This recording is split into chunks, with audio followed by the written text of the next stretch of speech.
This is the cheapest Audi S5 in the world. But there's something about this car that's really doing my head in. This window just doesn't sit right. And when it's off even just a few millimeters, you can feel it. So today I'm adjusting the fit on the Audi S5. With no special tools, I'm not going to be guessing. I'm just going to work through it methodically, one small change at a time. You don't need to be an expert to do this. You just need to mark where you started, take it one small step at a time, check your work as you go, and before you know it, Bob's your uncle, Fanny's your aunt, and it'll be fixed. Now, the tools you need for this job are very simple. You need a T30 and a T25 Torx bit.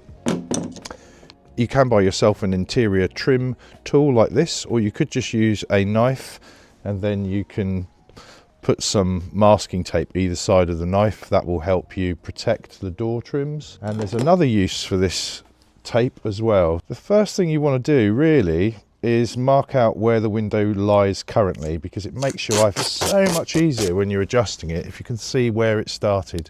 So just lay a bit of tape along in line with this outside trim.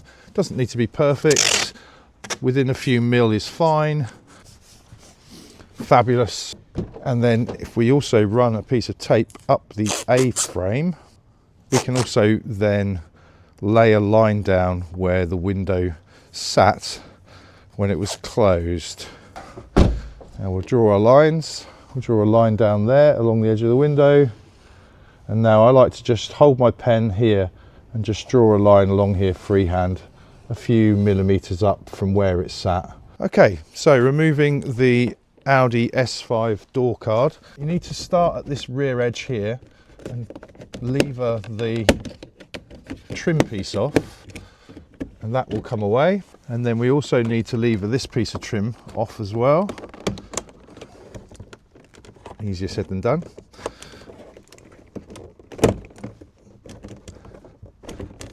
Often you just need to give them a slight pop.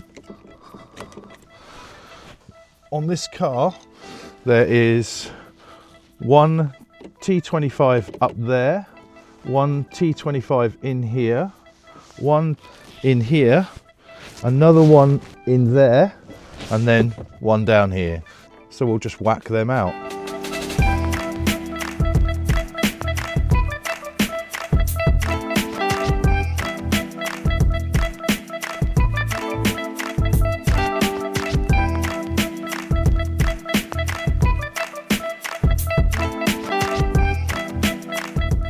And last but not least, the last one underneath. Okay, once that's out, you just need to grab the bottom corner and just give it a nice swift tug like this. And then the other corner.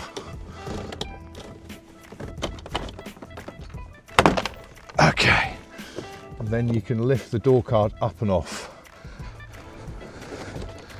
Now, this might be a little tricky to see on camera. I'll do my best.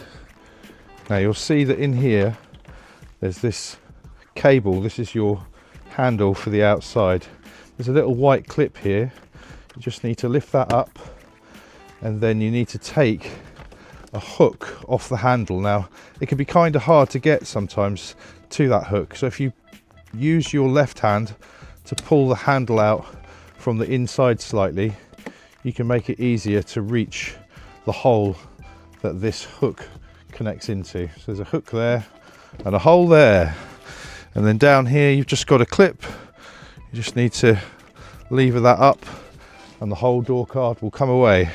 Those clips are really super easy to use, unlike most of them on this car. And voila, we are inside the door. Now it's important to note that to get to the window clamps, you have to access them through these holes with a T30, but the window needs to be in the up position to achieve this. So what we need to do is just slide a tool into that lock and put the door in the locked closed position, and that'll move the window back up, and then you can get in here and you can loosen off these clamps. So you don't want to go too mad on these, just half a turn is probably enough, 3/4 of a turn, just so that you can get the window so it will move up and down. So that's not quite moving just yet. So we will give it another little quarter of a turn. Okay, that's free. So I can manipulate the window up and down. And now I can look along this line here and I can see how much I've moved it. So same again on this side, 3/4 of a turn. Yeah, now the window's moving. So I can move that window up slightly on this side. That looks about right there.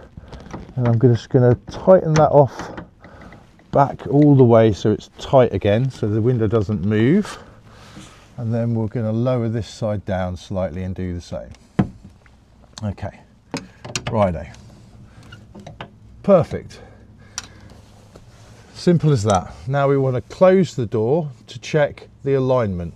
So we need to get the window to come back down, and all we need to do that is pull this cable and this window will move down. Like that. We can have a little look how our alignment's gone.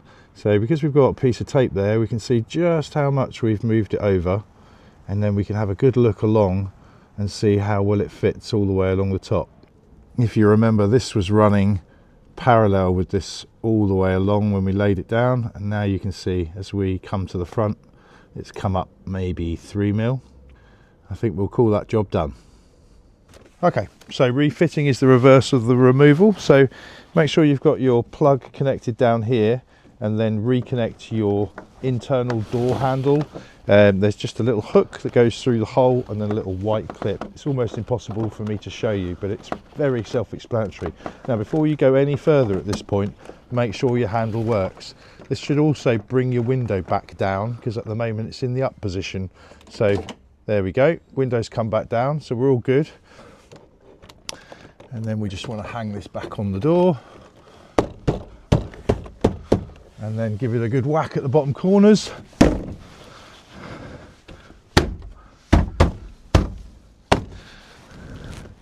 And that's nice and secure. Now there's a little trick here to getting the bolts back in. Yeah, put a couple of layers of the tape over the top, and now when you put that on, it'll stay on your tool, which is super handy. And then we just need to thread them back up inside. You'll need a torch, trust me. Eyeball the hole, and we're there. Now we just repeat that for all 5.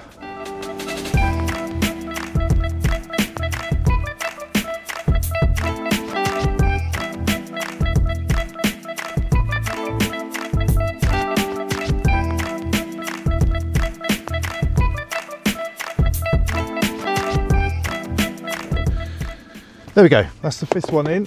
Now this piece of trim, you can probably see it's got a hook there and a hook there, so it needs to go in this way.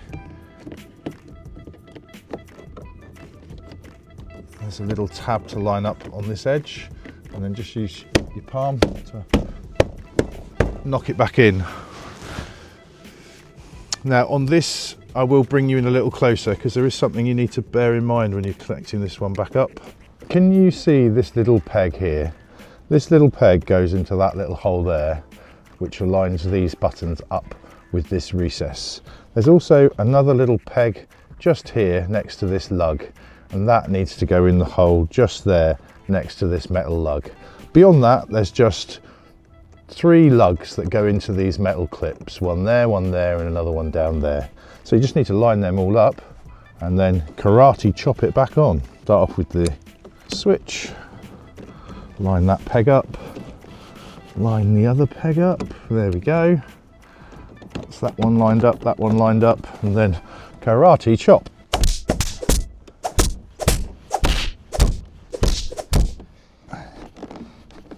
Oh, voila, brute force and ignorance, works every time. And that's the wind noise fixed.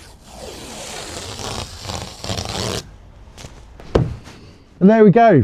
Another job done, another one ticked off the list. one that was well worth doing in my opinion, because that was driving me potty in the cabin. Thank you everyone who's subscribed. 60 subscribers, I'm very grateful. I appreciate every single one of you. If you'd like to follow along, please hit a subscribe, leave me a comment. It's the best part of this whole process, is communicating with you in the comments. You'll see from the previous videos that I've got the engine fixed, but I need to get the brakes fixed because she's trying to drag me into oncoming traffic, which to be fair is quite disconcerting.